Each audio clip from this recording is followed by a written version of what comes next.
All right, good evening, everyone. Today is Monday, February 10th, 2025. I've got 7:04, so we'll go ahead and call this meeting of the Committee of the Whole to order. We will get started first with items from the Planning Commission. We have Ordinance 0001-2025, an ordinance to amend the City of Gahanna Code Part 11 zoning chapter section 1117.10 E1A, required improvements and declaring an emergency. Good evening, Director Blackford. Good evening. Michael Blackford, Director of Planning. Tonight, our request is to amend, as you stated, 111710 of the zoning ordinance. This is not new zoning code. This code has been in place for over 50 years. This section of code talks about infrastructure-related improvements such as sidewalks and storm sewers, street lighting, things of that nature. The code, however, doesn't do a good enough job at articulating when adherence to these requirements are necessary. So what this code amendment would do is clarify that when you're doing site civil engineering plans, which are most closely associated with large areas of land disturbance, an acre or more, so subdivisions, new construction for office buildings, retail areas such as that, adherence to these standards would be required. What it does is it takes it out of the more minor permits, such as like a shed permit or a fence permit. So it's clarifying when adherence to these code standards are necessary.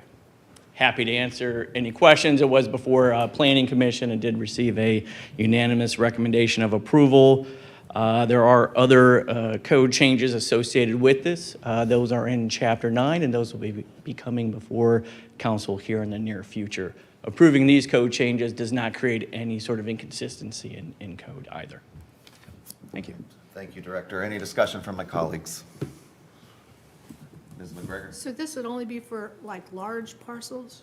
Correct. So does it specify like how large? It does not. There are parameters to the site civil engineering plans. They're not etched in stone, but essentially it's right around an acre in size. There's other triggers as well, so it could be more minor than that, again, just depending on the nature of development. What it does, though, is get this out of the, like I said, like the minor permits for sites that are already developed and they're just doing minor improvements. Ms. Bowers? Yeah, I think just to piggyback and just to make sure I'm clear. So if it's a new construction or a new build or a total redevelopment of an existing parcel, Adherence to these standards is required. Okay. I saw Mr. Renner first and then Ms. Padova. Director, how did this change come about? I'm just curious. That's an excellent question. So I believe over time, the code, like I said, this is not a new code. My research dates this back to at least 1975. I think when you have new staff looks at things and interprets it. And the way the code's written is that it doesn't differentiate between permit types and that. So this is really new staff looking at things and us discussing them, and it looks like there's a code change in order to clarify when adherence is required. Is there something before the Planning Commission or something that's coming that hinges on this? Not a permit-wise. I would say that there's not specifically one permit.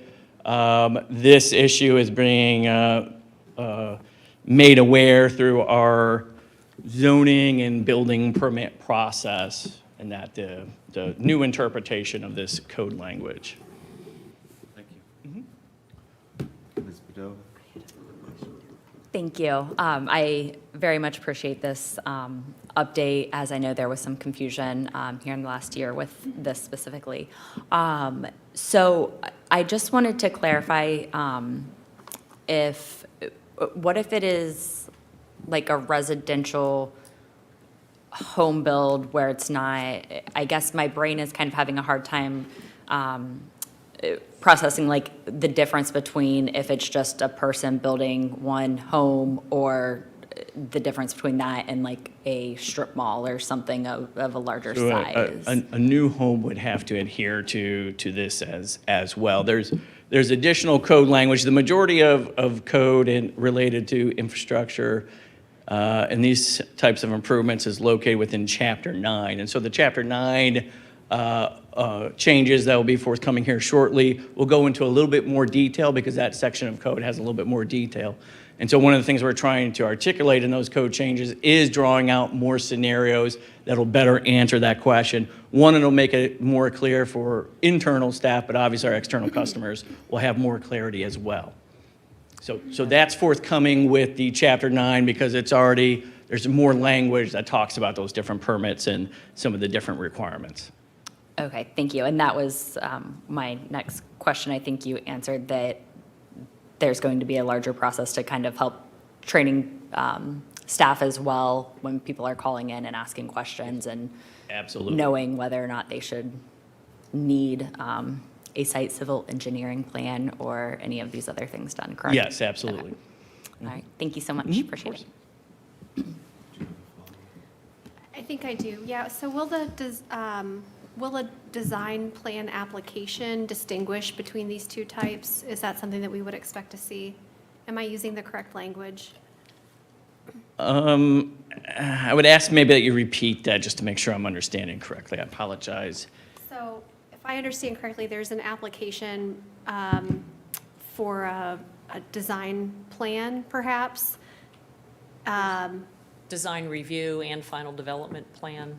Does that help? So there's, Will that just be distinguished on the type of development that's being requested? so if I'm understanding the question correctly, it's how does the city communicate the right permitting path based on the, Yes. so there's a lot of that. That's a great question. That's a very difficult one to answer because of the dynamics associated with permits and the small and the large. So the larger projects, they generally have more awareness of what the process is because they reach out to staff and we start communicating with them the various applications and things that are necessary. If it's a more minor scope in nature, such as doing some internal improvements or painting a building or something like that, that's a very different path because not everyone, different departments are involved and different folks, maybe instead of engineers and architects, it's a contractor and things like that. So there's different ways that can happen. What we try to do in all of those scenarios as best that we can is to provide that roadmap so there's no, the less of unknowns to folks, the more successful we have projects. And that's obviously a win-win. So we always try to communicate so people understand what processes there are and what timelines those are. Once we identify that, that's when we start talking about specific applications, what information needs to be provided on those applications. So with the eventual or assumed adoption of both this proposed change to Chapter 11 and then the forthcoming one to Chapter 9, at that point, then there would be kind of that process flow review? So the code changes, yes, because the code changes are going to specify because of most code changes, when you have to adhere to them, it's based off of what process, what application are they in. So they kind of work together. So yes, that'll happen. When we talk about process, we talk about code sort of hand in hand when we have those discussions, yes. And maybe, I guess my question is too, this is telling us maybe who doesn't need to comply with subsection E. But will it tell those minor project applicants what they do need to do?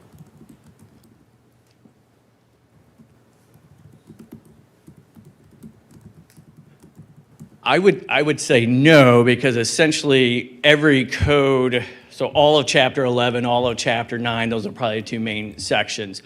There's several hundred pages, and depending on the nature of the request, there's different elements that have to be adhered to that. So there's not a blanket checklist that's going to say, here's everything you would have to adhere to. What we try to do is guide people, and we provide code citations and that. But again, I would say that there's too much diversity in the types of projects to say, concretely that, yes, this is going to happen at this step and that. Okay. Just from a user perspective, just trying to think through how to make it easiest on our residents to do improvements on their properties. So just appreciate your work on that front too. Sure, yeah, absolutely, and that's part of what the permitting software, so part of that is as they drill down when they enter their permits, there's certain triggers depending on the permit, there might be flags when they're entering that permit, look at this, look at that. We try to draw, attention to the main points that folks will have to adhere to in a permit, but it's not an all-encompassing list, because there's just too many variables associated with that. But that's why we enjoy meeting with folks, trying to provide them that information, because that makes their permitting experience, the easier it is for the external customer, the better it is for the internal customer as well. Thank you. So, Mrs. McGregor, If there's nothing pending that this might affect, why is it an emergency?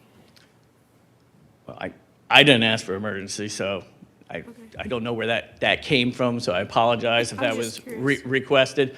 I would say there's not a specific project, but there's lots of permits that are in review that this would affect.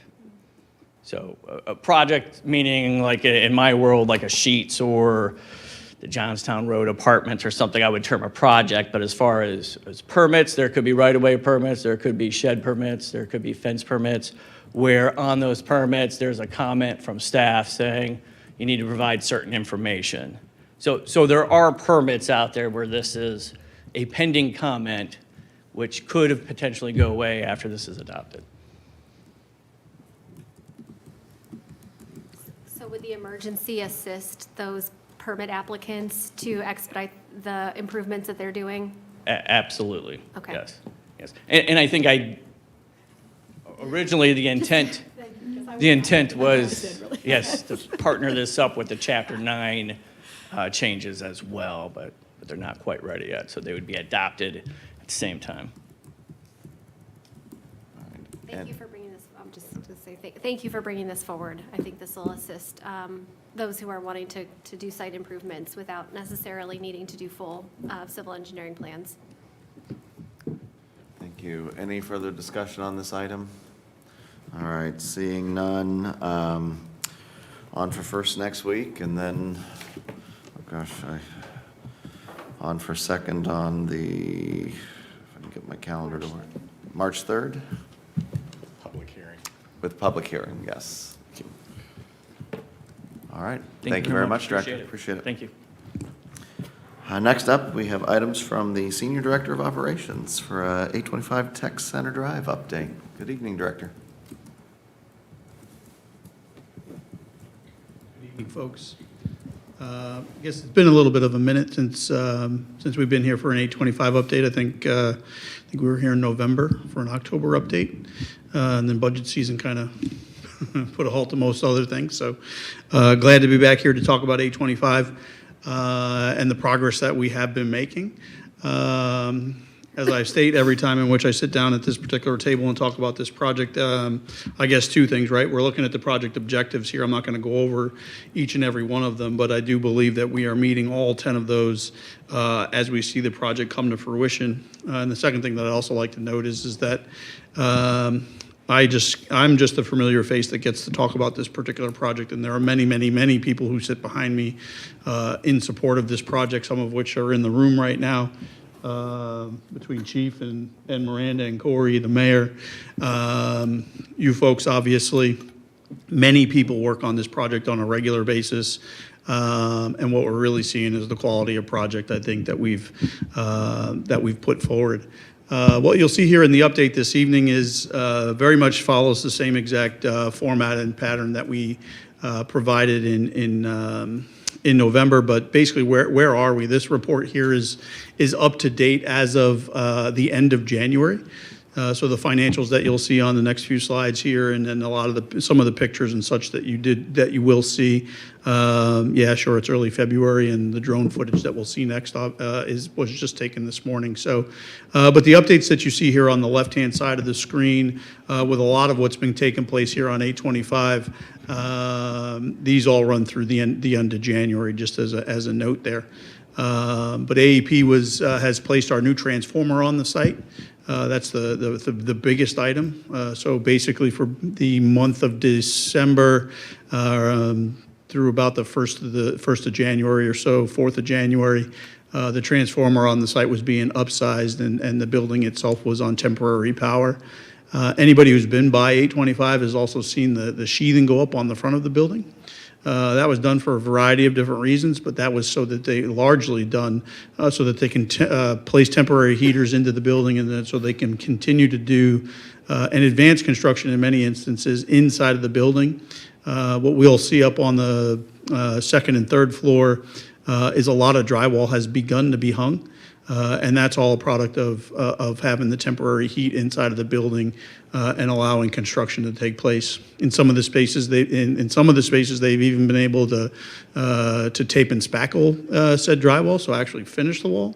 And then in other spaces like utility rooms, namely, and really, really small rooms, we actually have finished paint on the wall only because of the process in order to put in electrical lines and those things. It's much easier to paint a wall when there's not a bunch of conduit on it. So they've actually come in and actually painted 3 or 4 different rooms inside of the facility. So I can actually say before you guys tonight that we actually have paint on the wall, which is pretty amazing given the fact that, 4 weeks ago it was, 3 degrees or so. In the next few pictures here, we'll see exterior metal framing being completed, along with all the structural steel. You folks all participated in the beam signing ceremony. I think that was in November, I believe it was, right before Christmas or right before Thanksgiving, or maybe even right after Thanksgiving because of the weather and such. But then we've also begun to see in the last, my drone video is flying real nicely over here, but not so nicely on the screen up there. But basically, we've begun to do masonry work on the sally ports and any other area that's getting brick. And then at the same time, I'm going to see if I can make that better. Bear with me 1 second. Now I'm screwing myself up.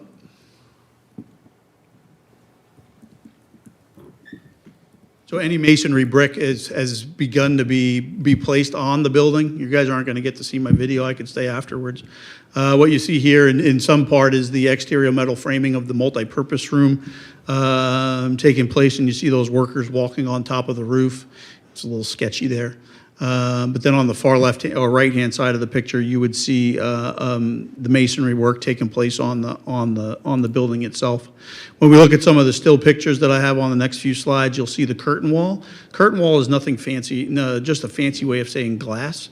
The glass front of the building is starting to actually be put on the building, and the exterior is going to change very rapidly over the next couple of weeks, 4 weeks or so. We do hope to be fully enclosed and fully dried in by the end of March. Right, so here we are in the beginning of February. So by the end of March, we hope to be the building to be fully dried in. Inside the interior, again, I've already talked about them hanging drywall and starting some of those finishes. The entire exterior of the existing structure has been spray foamed. Spray foam insulation has been placed in those particular areas. And that was one of the things that we took advantage of when they did the more extensive demo. We took the opportunity to spray foam the entire exterior of the shell and then do the rear windows, which really added to the overall quality of the building, and the building should perform much better from a HVAC standpoint, so on and so forth.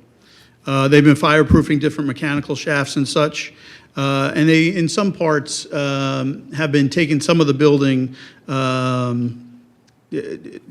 updating the building or fixing the building, if you would, from some of the things that maybe weren't completed when the original construction was completed in the late 90s.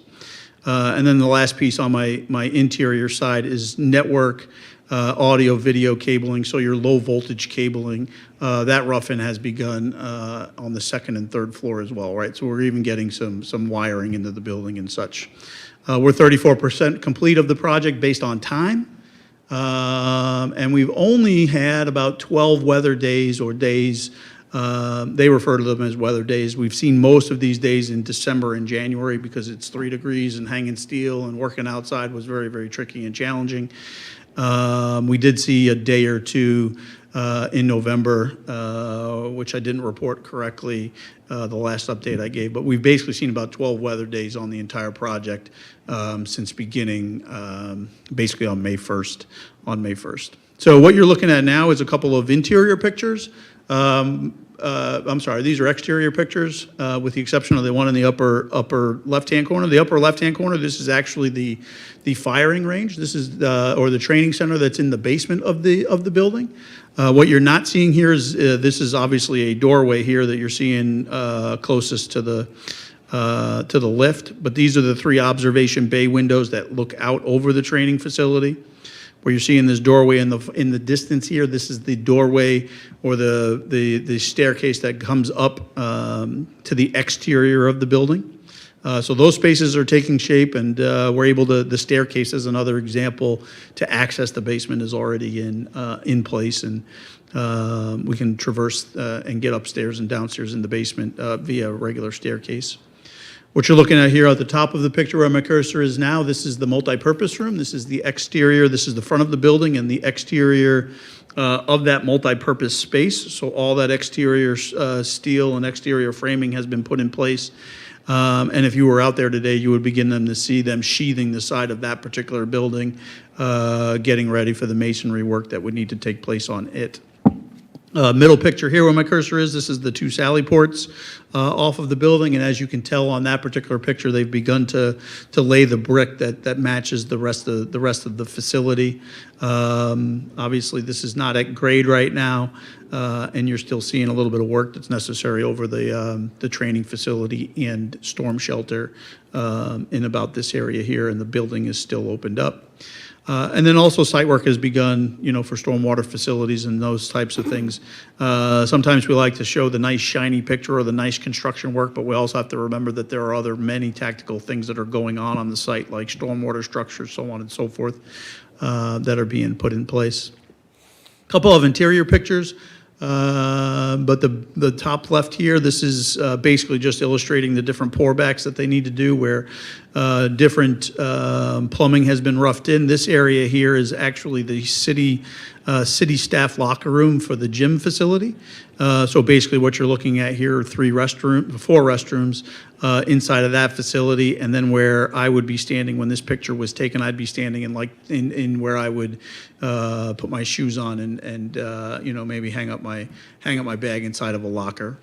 Top picture here in the top right, this is some space that's in the first floor of the police department.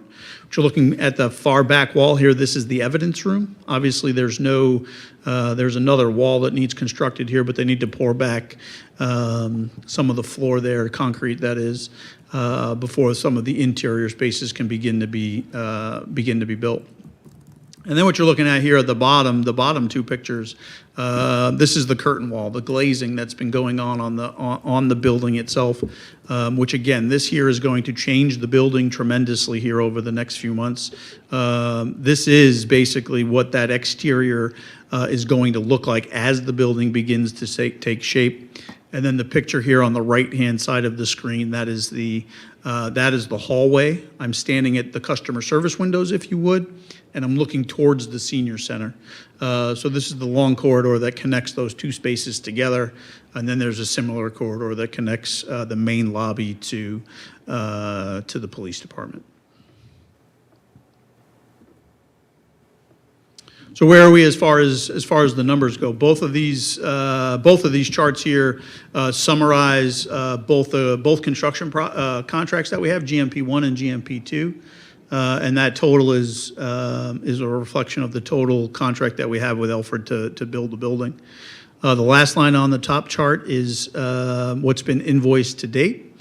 So that's the labor that's been taking place on the site, any work that's taken place on the site, and then any material that's stored on site that's been delivered. We've basically paid at this particular point about $22 million and or 37% of the overall contract. The bottom chart is the budgeted allowances and contingencies.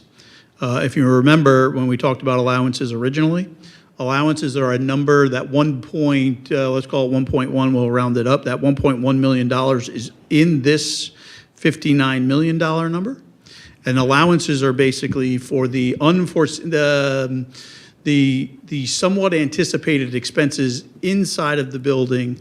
Miscellaneous demo is a good allowance, right? So when they went through the entire building and they did a lot of the demo, they came upon some existing conditions that the demo contractor, as an example, didn't take into consideration. One of the allowances that was in there was called miscellaneous demolition. In this instance, one of the charges that went against that particular allowance was the additional demolition needed for an extra layer of tile that they didn't anticipate. When they pulled up the carpet, there was this mystery tile. It's kind of like when you're doing a home improvement in your bathroom, and that tile that was originally from 1970 that you see on the internet in everybody's home is all of a sudden all the way at the bottom, and they needed to rip that out as well. So obviously the contractor incurred additional expenses to rip that out, and that went against one of these particular allowances. If you remember correctly, inside of those, the original contract, there was about 24, I think, 23 or 24 different allowances for conditions like this. Again, this $1.1 million is already baked into the $59 million, so these don't necessarily, these don't increase the cost of the project, or none of these numbers down here in the budgeted allowances and contingencies increase the $59 million. The contingency lines are for things that are very much unforeseen throughout the project. And we basically have two different types of contingencies, which I'm showing here grouped. We have owner's contingency and contractor or construction contingency. And these are for other things, changes, if you would. So as an example that went towards some of the contingency numbers, the cable tray for networking cable in the fitness room was originally just wire racks. And for security purposes, that needed to be a solid steel bottom. This way, anybody in the workout facility couldn't be tampering with things in the police facility directly above that space. So those cable trays needed to go from wire cable trays to solid steel cable trays, and therefore that was something that got charged against the construction contingency or the contingency number. Right now, when we take both allowances and contingencies together, we're right at about $4.8 million. And to date, we've used about $485,000. That shouldn't be a period, that should be a comma, or about 10% of those, both of those, or that $4.7 million, $4.8 million. So the budget at this point is running very healthy. Obviously, we're about 37% through. We've only used about 10% of the contingencies at this particular point. And those numbers will change over time, obviously. As the project begins to evolve. I know that more of a heads up, if you would, I'll air quote that. One of the next bulletins that coming has upgrades to EV chargers inside of the backside of the project, and that's a relatively big number. But we do feel confident that those are charges that we're ready to assume on the back parking lot as an example. So that may be in the February update for March presentation, but we're still working through that with Alfred and the MSA team. So what's next for us and what's next for you guys, what you'll begin to start seeing here over the next few presentations. I should note that you'll get to see my smiley face on the 825 project at the first committee meeting of every month until we move into that building, even during budget time. And what we're going to begin to show you guys are some renderings along with a real, oops, sorry, I shouldn't have done that. The today picture as it relates to the right-hand side of this screen. Right now, this is a slide that I had showed the senior center. What you're looking at on the right-hand side is just a rendering of that particular space. What we'll do is we'll go and take a picture from that, basically that exact vantage point, and show you the construction picture along with the rendering, so that we can get a good idea or get a better gauge as to how some of these things happen. We'll do that for not just city council chambers. We can do that in this particular room and the future room, but we'll also do that in spaces like the city council offices and such. One of the things that we've had some discussion with some members here, but the time to come and look at the building is now. I think a few weeks, maybe months ago, we'll say, it was a little boring. It was a lot of steel, a lot of, erector set type stuff. But now on the second and third floor is largely come together. The council office space, you can go into the council office space and get a 100% idea what that space is going to feel and look like, and really experience the space as it begins to come together. So what I've basically made overture to is when you guys are available, I'll be available, and along with some team members to come to the building and walk you guys through. I'll say this: if that has to happen individually, one at a time, I think it's worth your guys' time to come through the building at this point and see the transformation that's truly taken place. If we can go through as groups, obviously it's a little more efficient, but yeah, we'd like to have you guys through in the next few weeks, and then maybe when it's a little bit more warm. I'll say this: there's that temporary heat on the second and third floor, and it's absolutely fabulous. So yeah, you don't go out there and you really don't feel the conditions. So with that, I can take some questions. All right, thank you, Director. Any discussion from my colleagues? One question. Yes, Ms. Bowers. Thank you, Mr. Schultz, for the comprehensive update. One, I guess, quick question, if you're able to answer it. So you identified the completion by time and the completion by basically by kind of total payout too. Yes, ma'am. Do we have a sense of where we are with completion of the project? Completion of the project. I think that the 12 days hurts, right? Because those are 12 business days. Those aren't weekdays, right? Or Saturdays, Sundays, if you would. I think we're still running pretty good. I think the addition of the temporary heat helps us to a certain degree. I haven't heard anything negative as it relates to the schedule. We have our owners meeting tomorrow. One of the things on the docket there is to begin to talk about the logistics and the planning that needs to take place in order for us to move from here to there. So as an example, when can IT get into the building in order to begin to build networks and those things? And once we flesh out that schedule a bit, that'll be very telling as to where we land. I will give a little bit of a caution, right? So we like to refer to this word as substantial completion, and Alfred loves this word substantial completion because that's basically when they turn the building over to us, right? It probably won't be at the same time, right? But we also have a furniture installation that needs to take place, right? And what we're being told right at the moment is the furniture installation could take place for anywhere from 2 to 3 months, which does land us in about that January, February timeframe, that 1 year from now, for us to be moving in. But part of what we'll do logistically is figure out how we need to sequence into the building and who gets to move in first versus second versus last.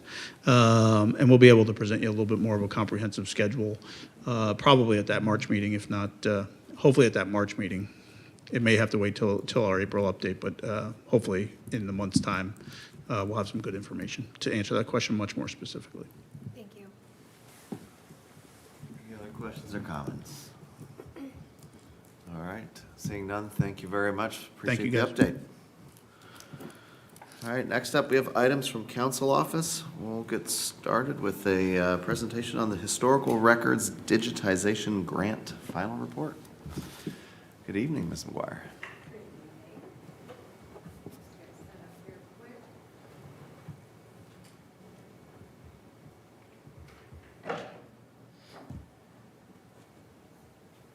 Here we go. Sophia McGuire, Deputy Clerk of Council. In my role as Deputy Clerk, I also serve as your friendly local government records person and archivist, and that's what I'm here to chat with you about this evening. Back in August of 2024, I was here to provide an interim report and a request for appropriation for a grant project in which we received some funds from the Ohio Historical Records Advisory Board. And so this grant was awarded back in April of 2024. We received $2,940 in ORAB funds, and that allowed us to scan and make accessible some of our historical records, primarily the village council records from 1881 to about 1970. And so that scanning took place in spring, summer of 2024. We worked with ScanWorks as well as our council office intern, Charlie Schneider. They included meeting minutes, ordinances, and resolutions. And at the end of the project, we were able to scan about 4,100 pages of records. These were scanned from the original record books, and all the meeting minutes are now accessible online in our Legistar system. The grant did require an online accessible result of some kind, so we couldn't just scan everything and hoard it in our office. We had to be able to share something with the public. And so we decided to publish those meeting minutes online using our existing software, and we're also going to be uploading an index of our ordinances and resolutions that will go up in our same software as well. And so we did have some digitized records prior to this project, but they were digitized from microfilm that was created in the 90s. And so you can get a sense from this image of the kind of quality of the records that we were looking for, or that we were looking at, sorry. Very difficult to read, certainly not searchable in any capacity. And post-grant project digitization, this is the type of record that we're now looking at. This image is still a little bit light, but you can see that they were all done in color. They were done to archival standards, high-quality PDFs, and they're much more legible. So I'm going to walk you through really quick on how to find these. This is just a refresher. I was able to share that in my last report, but doesn't hurt, especially for anyone watching at home, to learn how to find these. So you're going to go to gahanna.legistar.com, which is where all of council's records exist. And then on the agendas and minutes tab here, have that selected along with all years and city council. And then this little meeting date caret has to be facing up so that all of the oldest records are showing up first. And then click over to the meeting minutes link. And then you're presented with a nice high quality image. You can zoom in, see things really clearly. And so that's what our newly scanned records, historical records look like.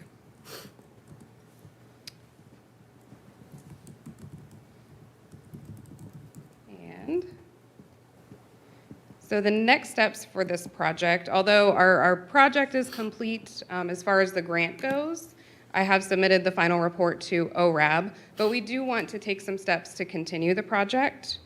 And our goal is to make these handwritten records searchable to the public, because right now, while we can see them much more clearly and we have posted them online, most of them are handwritten. Up until about the 1950s, 1955, 56, all of these were handwritten. So they're still challenging we can't actually search them. They're not OCR, we haven't applied optical character recognition or anything like that to make them searchable in our system. So we're looking at a couple of options, one of them being AI transcription services. There's one called Transcribus. It does have a small cost associated with it, but that is an option. We certainly have to do quality assurance after running images through that program to make sure that it captured all of the handwriting. We're also looking into the option of having volunteers provide written transcriptions to us, which we can then copy into our software and kind of attach to the minutes so that someone could keyword search through Legistar. And I think that would be a great option that would allow us to connect with the public with this project and to really get the word out there that we have these records. I think we could connect with our historical society in that way, or with folks who are interested in local history and have some time to dedicate to that. All these records are also backed up. I'm a big fan of keeping things in multiple places and diversifying where we're storing them, because in the event of a disaster or not being able to access a system, we know that we always have a backup. So we have an external drive. They're also on our network and then held within our Legistar system. We also still have the physical records. We're keeping those, and those will be moved back to our offsite storage vendor, and they'll be kept in a climate-controlled facility, and that also allows us to reduce wear and tear on all of the records. So that is my final report to you all. I'd love it if you If there's anything that you can share about this project, on social media or word of mouth, that way we can help connect residents with our local history. Thank you, Deputy Clerk. Any discussion or questions for Ms. McGuire? I think this is so cool. Oh, I'm sorry, Ms. Jones. Well, no, I was just going to say that, and I appreciate, I just saw something on the news about similar record keeping happening like nationally, but people can't read cursive. Yes. And so I appreciate that ours can zoom in and that you can see some of those, but I just think it's really cool, the work that you're doing. That was all. So thank you. That can be a challenge. I think, we have to certainly target a certain audience that is very familiar with cursive and lots of different types of cursive. Yeah. Some things are incredibly neat and others a little less so. So. Yes, Mrs. McGregor. How far forward do they go? They go into, the minutes specifically into the 1960s. I think we have a few records in council office that were like loose files that were not part of the books that ScanWorks did and that we need to add in there. And then the ordinances and resolutions, as far as I know, go up to 1970, 71, right when Gahanna became a city. So then we have the ones from 71. We also already have the ones from Yes, 71. the other ones that from post Gahanna being incorporated as a city Okay. Are already existing. I think most of those are online too. Okay. What else? I just want to say thank you and to you and your colleagues. This is really, really amazing to preserve this important parts of our history, and I'm sure our friends at the Historical Society will think it's neat, and hopefully the public will get to explore this as well. In terms of the AI, as part of my day job, we contracted with a vendor that does deed recognition and extracts the data from historical deeds or even the new ones that are coming in to reduce error in terms of how that actually gets keyed in, but also analyzes and is able to scan various forms of deeds because they might not all come in the same format, so it's pretty cool. Thank you very much. Thank you. All right. Next up, we have a discussion on federal policy advocacy. Just to sort of tee this up a little bit, a couple weeks ago, Councilmember Schnetzer shared a document from the U.S. House Ways and Means Committee that had about 50 pages worth of items on it, and he highlighted one of those items that would essentially remove the tax exemption on the interest earned from municipal bonds. And please correct me if I misstate this at all. Mr. Schnetzer and I have done a little bit of follow-up on this one item. We met with MORPC's Director of Government Affairs and have tried to discuss how can we best advocate for not removing that exemption.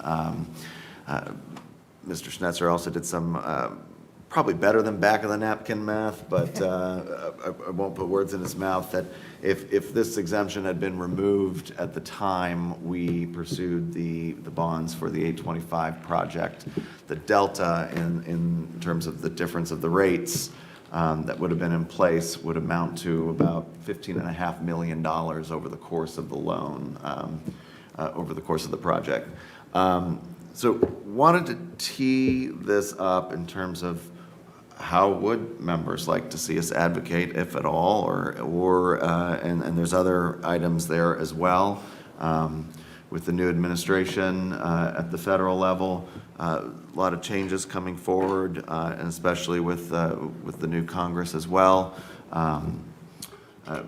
Seems like MORPC is keeping their fingers on some things, but also feel like they're drinking from a fire hose as well, trying to keep up with everything. So, Mr. Schnetzer, I don't know if you have anything else you wanted to add.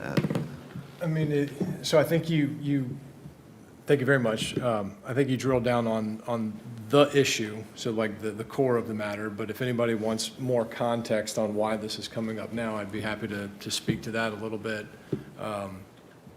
But it might take maybe 5 minutes, but I'll defer to the group if you guys want more. I think go ahead. Yeah. So I have some memory aids here. I was thinking about how I might cover a fairly arcane topic such as this. In order to, I guess, find out how we got here, we kind of have to go back to 2017, when the Congress then passed what is kind of colloquially referred to as the TCGA, otherwise known as the Tax Cuts and Jobs Act of 2017. The provisions that are in that bill, many of them sunset on or after essentially December 31st, 2025, so at the end of this year. Once those tax cuts that were enacted in 2017 lapse, essentially most individuals in the country would see a tax increase. Clearly, Congress is not going to let that happen, right? The method that they're pursuing in order to essentially extend those tax cuts is something called reconciliation. I won't go into all the details of reconciliation. There's a handful of rules that surround it. But nonetheless, the reason why they're pursuing that is that, one, it allows them to avoid the filibuster, but it also comes with kind of a catch, and that is that each item that's included in that bill must be tested for its impact on the deficit. And right now, just extending the existing tax cuts that were passed in 2017 for another 10 years is estimated to increase the deficit by about $4.5 trillion over the current baseline. And the current baseline assumes that the TCGA would expire at the end of the year. Mr. Weaver mentioned that on January 17th, the House Ways and Means Committee did release a 51-page document with well over 100 items that could be used to offset the deficit. And of course, this municipal exemption, which is sort of the issue for the city of Gahanna, was one of those particular items. The Congressional Budget Office, or the CBO, scored removing the tax exempt status of municipal bonds as worth $250 billion to the federal government over that 10-year period. And various municipal advocacy groups have estimated that that would ultimately cost state and local governments upwards of $800 billion over the same 10-year period. So why is this coming up now? Well, this very seldom do local governments, state governments pay for large capital expenditures on a pay-go basis. It doesn't make sense to cash finance something that might have a 50-year useful life. The same way you would go out and get a mortgage to buy, go out and get a 30-year mortgage to buy a home. The same way someone would issue, 30-year bonds in order to pay for an asset such as City Hall, combined police headquarters, and so forth and so on. And again, as Mr. Weaver mentioned, some quick math suggests that we took out $64 million to construct 825 Tech Center Drive. Had that deal gone taxable at the time at interest rates that were about 2 percentage points higher, it would cost this city about $15.5 million over a roughly 27-year period. That's money that would have to come out of our budget somewhere, and of course it would create pressures. That isn't to suggest that if they change the law, somehow it's going to cost us. That loan is locked in. The city's not going to see those pressures. However, we have other projects in the pipeline. And that's really, I think, where the area of concern lies is this would essentially change and significantly increase our costs of financing future large capital projects. And so with all of that being said, I guess I'll turn it back over to Mr. Weaver about action items, if there's anything that we want to do in order to make sure that Congress understands how this might impact us. Thank you, Mr. Schnetzer. So one of the recommendations that did come out of our conversation with Joe Garrity, who's the Government Affairs Director at MORPC, and fun fact, I used to intern for Joe Garrity back in the day when he worked at the State House. Was the recommendation that we reach out to the Ohio Municipal League, which I've done. I've got a message off to Director Sterrett, and also to reach out to our colleagues on the other side of Columbus. So I have had a conversation with Mayor Grooms of Dublin. And why? Because Ohio has 2 representatives in Congress who serve on the House Ways and Means Committee. One of them is Congressman Kerry, who represents that side of town. given a courtesy heads up to the staff of Congresswoman Beatty's office, but as she does not serve on House Ways and Means, the influence is limited in terms of policy. It's sitting with Ways and Means. So happy to reach out to Congressman Kerry's office. Happy to do, yes, Madam Mayor. I actually have done that. I'm in the process of scheduling a meeting with Representative Carey. I would encourage us to still reach out to Representative Beatty as well. She's very influential and knows a lot of people. I'm also reaching out to Representative Balderson. We're in the process of trying to find a date on the calendar to have a conversation because we understand the impact of this. So we had a Central Ohio Mayors and Managers Association meeting on Friday. I also spoke with Mayor Grooms there, as well as several of our other mayors in the surrounding area, none of whom were aware of this. So Councilman Schnetzer, thank you for bringing this up. So word is getting out with all of the other municipalities as well, considering how they're going to take action. But certainly Mayor Spalding was also one that I spoke with. Representative Carey is his representative, so I know he's reaching out to the representative as well. So trying to get the word out, and but I think we need to also do what we can, and OML, I think, will be a big help in that, to extend beyond Central Ohio. We have a great network amongst the municipal leaders here, but if we can get the word out around the state so they can reach out to their individual representatives as well, that would be very helpful. But thank you for your efforts, too. Thank you, Madam Mayor. So I guess, at that, yes. Who's the other Ohio congressperson who's serving on the House Ways and Means Congressman Committee? Max Miller. In Cleveland. Yeah. That was my question. Who's the other one? So, you know, I know historically, I've seen the bodies passed a resolution or done a joint letter. You know, maybe this is an opportunity for a proclamation or a joint resolution. You know. Let me ask this. Are there, I noticed in the email from Mr. Schnetzer that there were perhaps other considerations. Are there other I guess, policy items that would affect municipal finance in addition to the municipal bond tax exempt rate?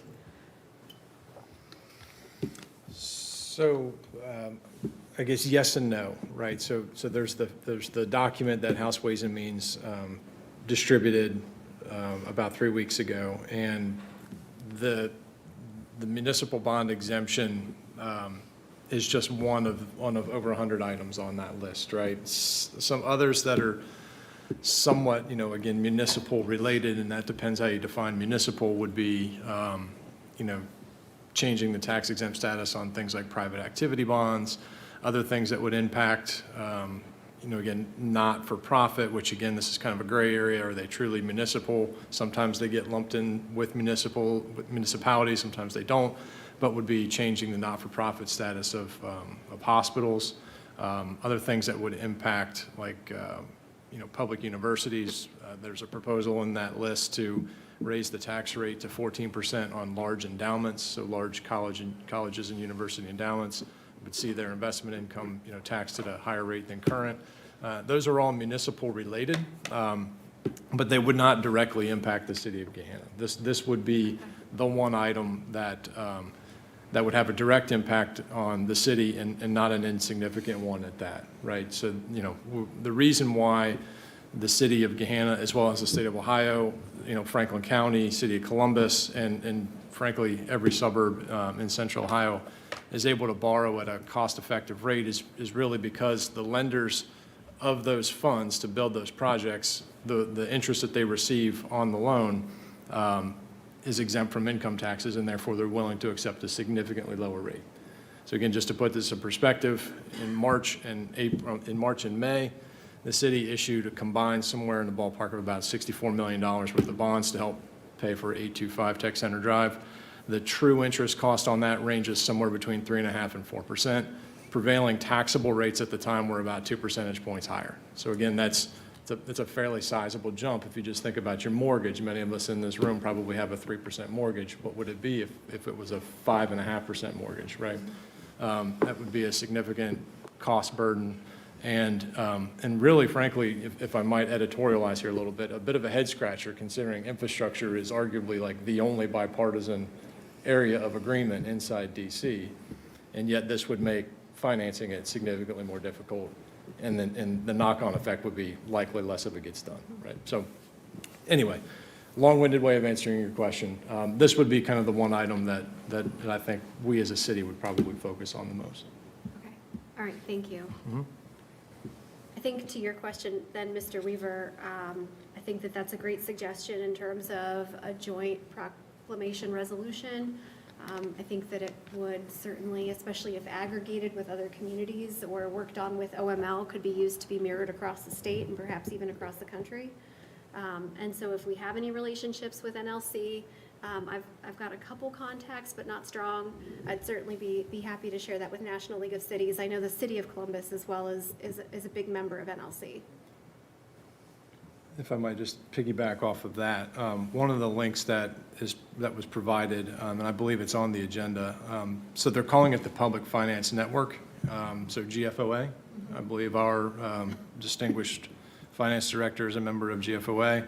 ICMA, yeah, you had mentioned, I believe, NLC, National League of Cities. So there's, I mean, it's really a who's who of kind of governmental finance, ASCE, American Society of Civil Engineers, NABL, National Association of Bond Lawyers, so, you know, CDFA, Council of Developmental Finance, I believe, agencies or authorities. So all of those organizations, those trade groups, this is on their radar, and, you know, to the extent that we wanted to reach out to them for assistance or guidance or talking points or anything like that, I'm sure that they would be eager partners in anything that we wish to do.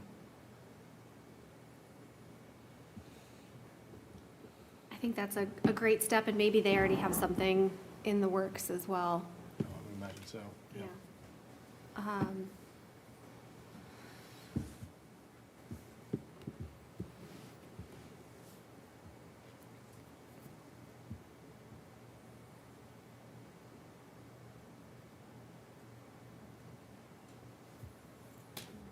Oh, I was looking at you. No, sorry. That's all right. Just trying to think, like, so in terms of next steps, so are you looking, so perhaps shared between the administration and perhaps some council members, we could look at this list and make some outreach efforts? I'd be happy to do that. As I said, I know I have a couple already underway. There we go. But figuring out how we can conquer and divide, I think would be very helpful. Thank you, Madam Mayor. One other thing that I'll just throw out there, on that PFN, I believe it's, the URL is builtbybonds.com. They have, it's kind of a map where you can upload projects that have been financed through using municipal bonds. Obviously, we have one here. We have a great very example. recently. I don't know who would own that, you know, who would be authorized to essentially upload it and provide the details that would be necessary, but I think that's one item that PFN is using to kind of, you know, make the case that this is a really valuable tool for state and local governments to maintain. I'm sure Director Burry can help with that. Okay, perfect. Wonderful. Well, I feel like I have some next steps here. So last call for any questions or comments on this? No, sir, thank you. All right, thank you very much, Mr. Schnetzer. Madam Mayor, thank you very much. All right, so thank you. Next up, we have a discussion, a preliminary discussion, I should say, on elected officials' compensation review. And for this, I will turn things over to President Bowers. Yeah, thank you. So I just wanted to bring this forward to council members. I think a lot of you know, of course, that the city has done compensation reviews and adopted a compensation plan for employees, but this does not take into consideration elected officials. And in fact, we haven't done any kind of review or adjustments to elected official salaries in over a decade at this point, perhaps longer. So under section 4.17 of our Code of Ordinances, this is within the purview of council, and it requires that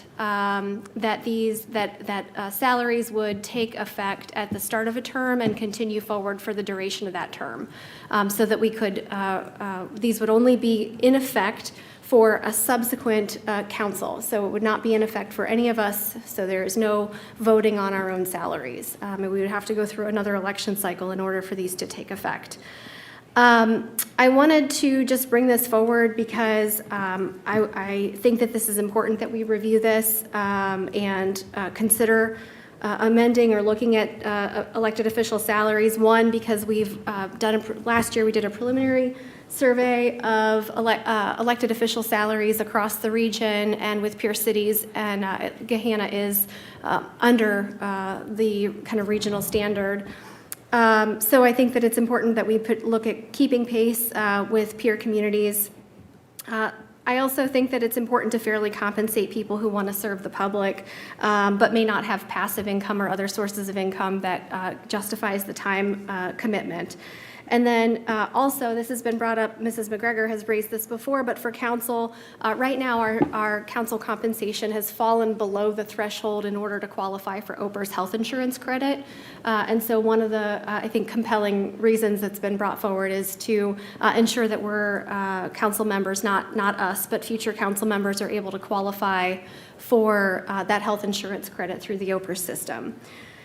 So my thinking, and I'm looking for your feedback tonight, or just so you have a heads up on this, but my thinking on this is that I would like to propose 3 separate ordinances. One for the mayor's compensation, one for the city attorney's compensation, and then one for city council compensation. I'm looking for your guidance on effective date for ward seats in particular, because for at-large members, for the mayor, and for the city attorney, we would be looking at a January 2, 2028 effective date for the new compensation. That would be the beginning of a subsequent term. But for ward seats, it would either be effective January 2 of 2026, or if we punt again, it's not going to be effective until January 2 of 2030. So I think that's a really long ways off, and asking then those subsequent council members to defer that another 4 years of OPER's credit. In terms of amount, when I bring this back to you at a subsequent committee, I'll share with you some of the research. I'll be able to compile that research that we have from regional and peer communities. I'm thinking that it's also benchmarked not only to that, but also for the full-time positions that we have here in the city, benchmarked to some of the executive staff or the senior staff positions as well. So that is kind of the 3 bullet points I wanted to highlight for you: the separate ordinances for the different seats, the effective date for the ward seats, and then looking to your thoughts with regard to amount. In terms of process, I'd like to bring this back to committee in 2 weeks at the end of the month with some more firmer details, and I'd like to advance this for a first reading some point in March. Ms. Bowers? Yes. If I may? Yes. I believe the Ethics Commission takes the position that the salaries have to be set before the filing deadline. So when you're looking at your dates, it's not the date the person would be taking office. The salary should be set the February before that, when the filing deadline for a lot of offices. I know ours is a little different, but that's something to, a lot of communities have gone afoul with that and said it like, the idea, the Ethics Commission looks at, if the salary had been set, somebody else may have filed to run for that office. So they don't want to do it too close to the election. So our ward seats don't have a filing deadline until August. Yes. Because there's no primary. So I think that if we clear this in the first quarter, it could then still be effective for 2026. Okay. Thank you, Mr. Roth. I will just point out that I tried to do this 2 years ago, 4 years ago. Yes, you did, Whatever it Mrs. was, and McGregor. nobody Yes, was you working. did. Nobody wanted to do anything, so. Well, you've got my backing. We'll try to get this through. Well, so real quick, just to add to that, so, and thank you for clarifying that, it was 2 years ago. I remember this came up before, I don't remember if it was last year, if it was 22, or I'm sorry, if it was 23. I guess what I think just as a matter of practice or best practice, maybe we should see the data before drafting ordinances or anything like that. I haven't drafted any ordinances, so I don't have anything I guess what I drafted. heard was like something about first reading in a couple of weeks or whatever. So I mean, I think if we've got the surveys, let's look at the surveys and then essentially make a decision from there. Right. Whether or not we wish to move forward. Right, so I will be happy to share the data. I'm planning on bringing this back to committee without it going to, before it goes to any kind of first reading. So it'd come back to you, us first for collective discussion, and then I would not advance it to first reading until after that data's been reviewed. Thank you. I will mention too, to that point, that there's also a recent dispatch article that was released on regional mayor's compensation, as well as, now this is not elected, but for police chiefs, they also covered this as well regionally. And certainly, the Gahanna mayor position was well under kind of what the regional average was.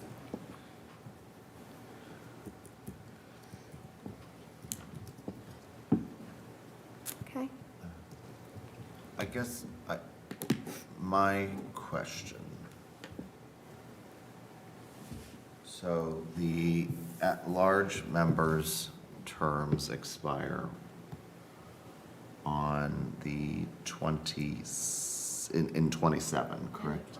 End of 27. January 1 of 2028. January 1 of 2028.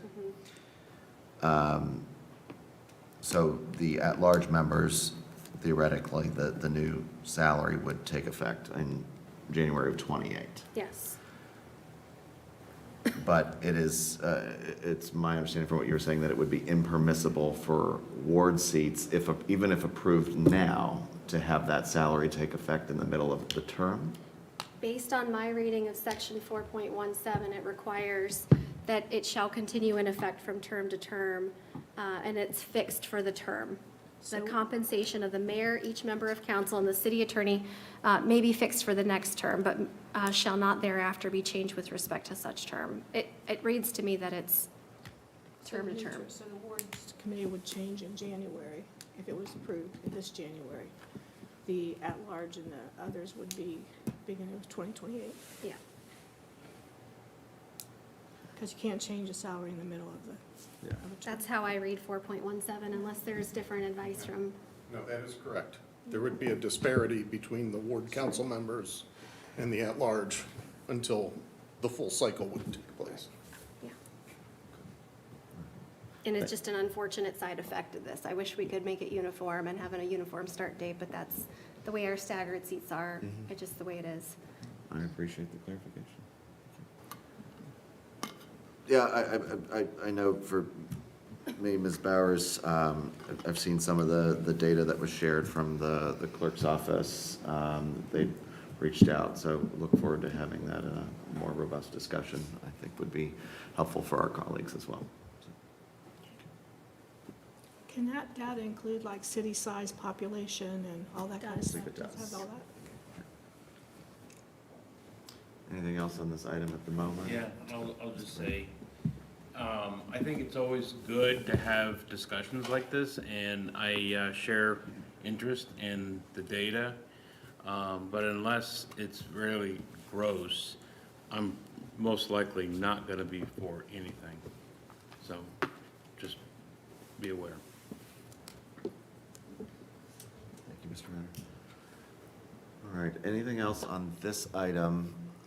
If not, I did have a request here for a mention of the Community Grant Program Committee. I'll turn things over to President Bowers on that. Yeah, thank you. I didn't want to surprise council members at next week's council meeting.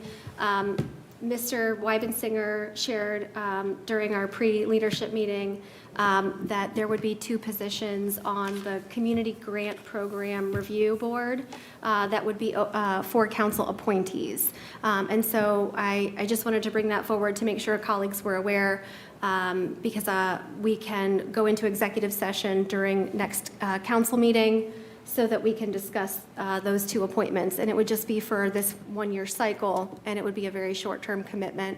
And Mr. Weibensinger has expressed that he would like us to appoint sooner rather than later so that they can move forward with the program for this year. Is there anything else that the administration wanted to add on this item? No, I don't believe so, other than on March 24th, I believe it was the committee meeting. I know council, when we had the budget discussions last year, there was a request to come back for the administration to look at non-tax revenue sources to help fund the community grant program. And Director Burry is planning on having that conversation. I believe she's delivering the year-end report for 2024 at the committee meeting on March 24th, and would address that topic at that time as well, just for your information.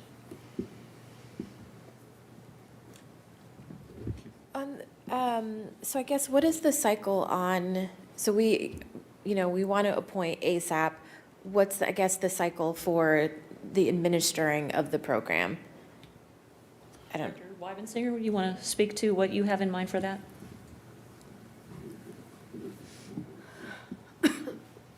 Evening, Director. Good evening. You hear me? Okay. So we're since we're transitioning from ARPA funds to local dollars, we are kind of revamping some of the program, keeping a lot of the main priorities in place. We are looking at, the goal is a go live of the grants the first week of April. We try to give everybody a minimum of 2 to 3 weeks to apply for the grants, to do that cycle. That seems to be a relatively good amount of time for a lot of the nonprofits. So for the committee to select, we would anticipate the grant applications coming back in probably third week of April, if we can hit our deadlines, reviewing the last week of April, first week of May. Usually the commitment is, this will be the third year of the program. It's usually a 2 to 3 hour commitment of the committee members. So it's nothing that's too taxing, but we try to do it. We've had 3 members in the past. We're going to go up to 5 to review. So it gets tough to juggle 5 schedules, but we can do things. We try to do them during normal business hours, but we've met very early at sometimes for some to be able to accommodate to get the entire committee together. Thank you. That's helpful. Thank you, Director. Anything else on this item at the moment? No, thank you. Thank you, Director. Anything else for the committee this evening? Seeing none, we'll adjourn for the evening. Thank you, everyone. Have a good night.